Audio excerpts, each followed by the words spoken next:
Welcome to Quilt Addicts Anonymous. I'm Stephanie Soebbing. We recently celebrated the first anniversary of our opening of our brick and mortar location in Rock Island, Illinois.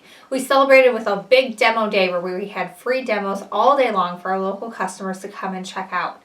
So we had a lot of requests from you guys to film them, and so we did. It's not the same quality as you're used to seeing with the videos that I film here in my home sewing studio because I was demonstrating live for everyone to see, so I couldn't stop and adjust lighting and angles and all that fun stuff.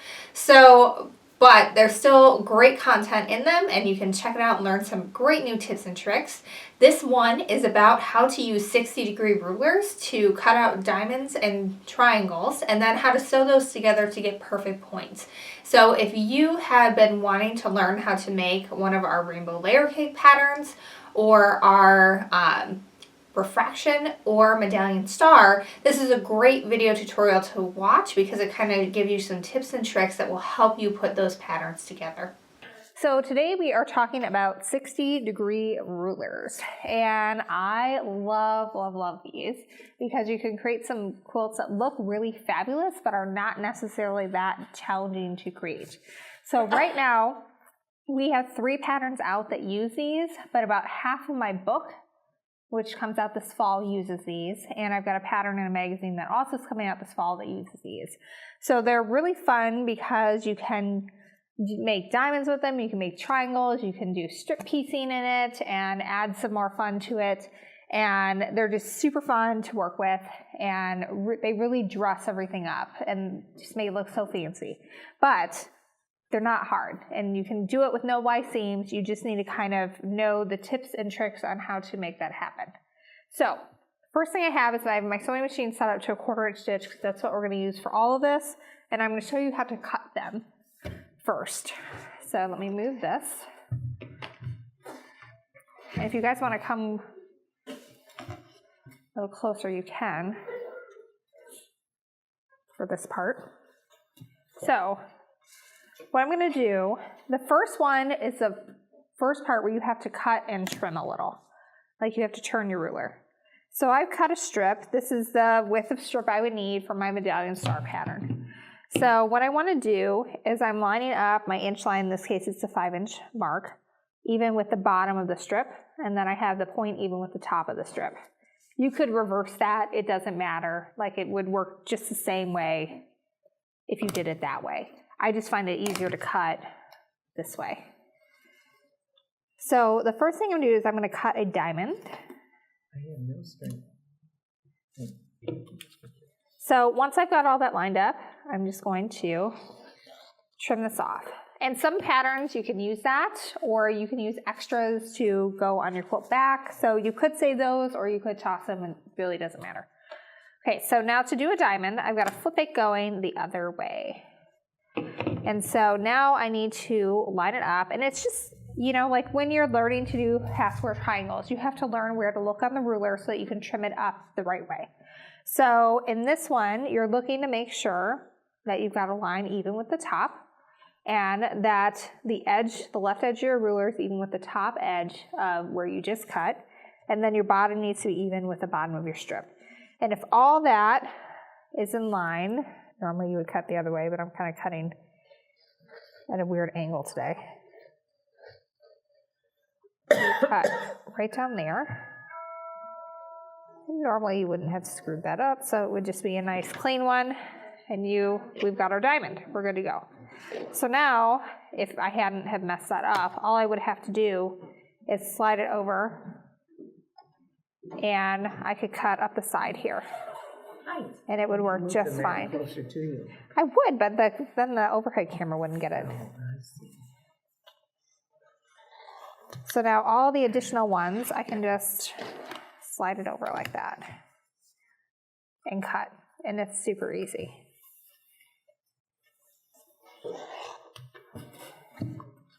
So now I got all our diamonds, and we're good to go. And when I designed this pattern, I designed it so that you could get, so 60-degree rulers, you're going to get 6 points on a star. So it's not going to be like 8, like a lone star. So when I designed this pattern, I figured out how wide does my strip need to be to where I can get 6 out of this strip. So that way you can do like either 6 or 12, depending on how many it is you're going to use, and you don't have a ton of extra fabric left over. So that's what I was thinking when I designed that fabric, or designed that pattern. I wish I had skills to design that fabric. Okay, so now we're going to talk about how to sew these together. Actually, let me show you how it works with a strip as well. What is the width of the strip? It varies depending on what it is. Now, the one thing you need to know when you're doing these is they're not all created the same way. This one has all 3 points that go straight out to the point. Sometimes you'll buy them and the tip will be cut off. And the idea of that is that you're supposed to be able to save fabric, but if you have a pattern that is written where you're supposed to have all 3, then the math will not work. So with mine, you have to use one that has all 3, and I'm sorry if you have one that has a blunt edge, you gotta buy another. I hate that that is the case and that they make them the 2 different ways, but couldn't you? You wouldn't get enough fabric. It's just a pain. Could you just cut off and not trim the blunt point and get? People have tried that, and it has not worked very well for them. If you were really good, yeah, probably. But they've even like measured it out that way. So like if you try to do it with like a 5-inch and you're lining that up with that blunt edge, then it's still gonna be, off. It's gonna be a pain. So you can do this with strip piecing too. And this one I'm cutting triangles. I'm redoing my rainbow layer cake out of this one. So in this one, I'm gonna go ahead and trim it up this way. So you line up the bottom Yep. wide. Now, one thing I've realized in doing this, so the first time I did these, I was working with a strip piece set that was like perfect. Like it was perfectly cut. And free spirits always seem to be a little bit bigger. And so this is actually a little over. So this is like 4 3/4 right now. So what I would want to do to trim this, because this is where I was talking to the longarm class, I had one that I had to do some creative quilting with so that you couldn't tell that the pieces were a little puffy. And it was partially because of this reason, that the strips were too wide. I didn't trim them down because I didn't realize it until it was too late and it was all together. So I need this to be 4.5 inches from tip to bottom. And right now at tip to bottom, it is at 4 3/4. So I could do this 2 ways. I could just cut off the bottom 1/4 inch, or if I want it to be perfect on both sides, what I can do is I can line up the edge here with 2 1/4, so that's halfway in between 4 1/2, and then I can trim there, and then I can flip it like that. Glide a little. So now I can take this, I should probably get a regular ruler. I can probably measure from this way. So now we can measure backwards from 4 1/2. It would be easier to do it with an actual ruler. But I can see here, there's 1 inch, 1 inch, 2 inches, and then there's my 1/4 inch. So I can see that's nice and lined up there. And I've got the center line going through. This would be a lot easier to do with a different ruler to trim it down. Is Free Spirit a brand of ruler? No, Free Spirit is a brand of fabric. Oh. And their strips always seem to be a little wider. So you're talking about 2 1/2 inches. Yeah, strips. they're a little bit wider than 2 1/2 inches. So in this case, we're alternating between 2 1/2 inch strip piece ones and ones that are cut from a layer cake and are cut 4 1/2 inches. So if you try to put this to one that is a true 4 1/2 inches, you're going to be easing stuff in and it's not going to be pretty. So now I've got it and it's perfectly 4 1/2 inches. So that's my one word of warning. If you are doing this and you have one of these, you could either cut it all down to start with so that you only have 2.5 inches or 2.25 inches on both sides, or you can trim each one individually. It's totally up to you, but you got to do one or the other because they need to be the right size. Otherwise, they're just not going to come together right when it's all done. Okay, so that's that. So when we're sewing these together, this is where people get tripped up a little bit. So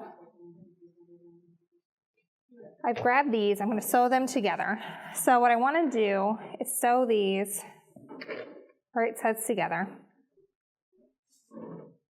And if you've been in any of my classes, you know I hate to pin. So I kind of eyeball these. So they're going to be going in opposite directions, and that's supposed to happen. And you should be sewing from the valley of one to the valley of the other. So if we see, if I line my 1/4 inch up on this thing, I can see that my 1/4 inch is right about where these points are coming together. If you're really good and you've done this for a while, then you probably don't need to worry too much about that because you're going to be able to see that it's a 1/4 inch or not. If you're having trouble with that, you can always draw it and make sure that it's nice and lined up, or pin it, do whatever you need to do to make that happen. So now I'm going to be starting, and if I've done it correctly, my needle should be starting off right at the bottom of that valley where those 2 points kind of are coming together. And I can just sew down. And if it isn't perfect, it's okay. I'm going to show you a way to make that happen. Anyway, okay, so I'm going to go ahead and sew the next one together before I press.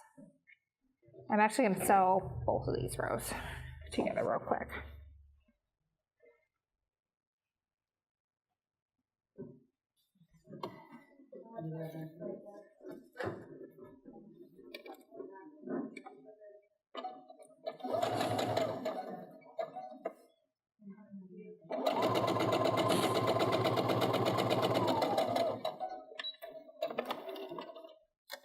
So for the class that is going with this, I still have it on a basting stitch. That's not good. It'll work for a class today. It'll be fine. So when I press these, I always press them open every time. And I do that for 2 reasons. One, I find it's a lot easier to quilt because the seams lie a lot flatter and I'm able to get right into that point when I am doing ruler work or something. And 2, it gives me a really clear picture of where everything needs to be when I'm sewing my rows together. So I've got one row together here. This one is a little bit off, but it's going to be fine. We're going to make it work when we put it together. It actually looks like it maybe was cut a little wider. So I'm going to sew these together real quick, and then I'll show you how to join your rows. And it's going to be the same way whether you're joining rows with a strip piece or triangles or anything. You just may have a couple more places that you need to pin if you are doing it with more than just a simple diamond. But the idea is, and you can take apart patterns that you see that aren't put together this way, that use diamonds. You want to always put things together in a diagonal row and then try to find like wedges or big triangles that you can make out of that. And then you can avoid your Y seams. And I'll open up some of our patterns so you can kind of see what I mean as we go through this.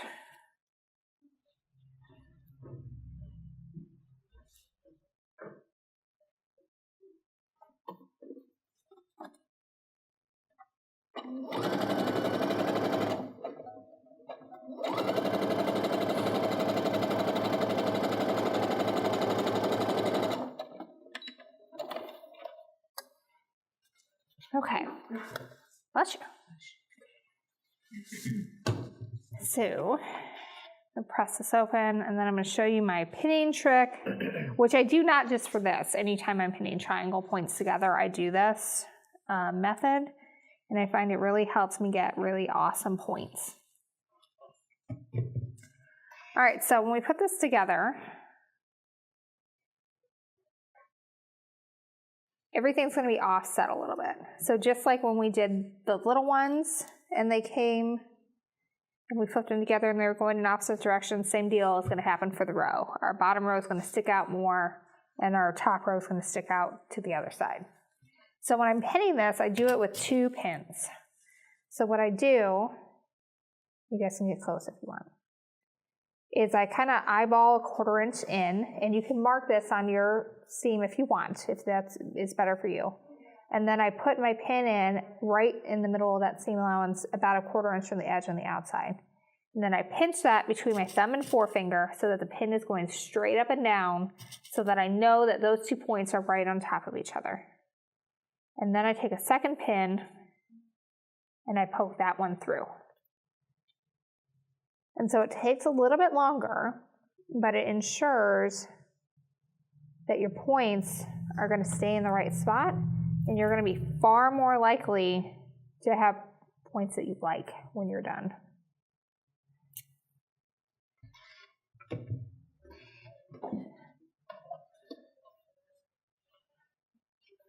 All right, so same deal. I should be starting about where that valley is, where that little point is sticking out.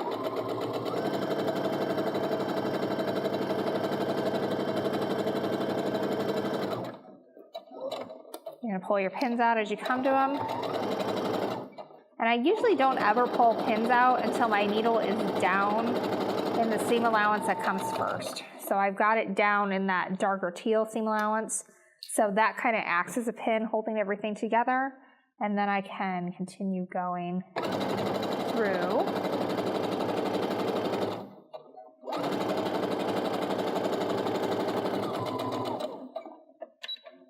And now we've kind of got our moment of truth. We have to see how we did.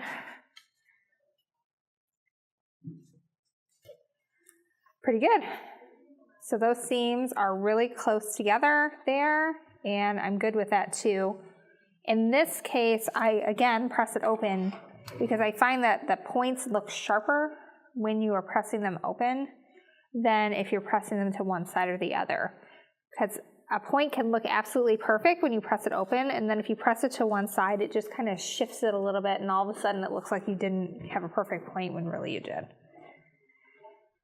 And lately I've been like spraying these down with water or spray starch to get them like super flat.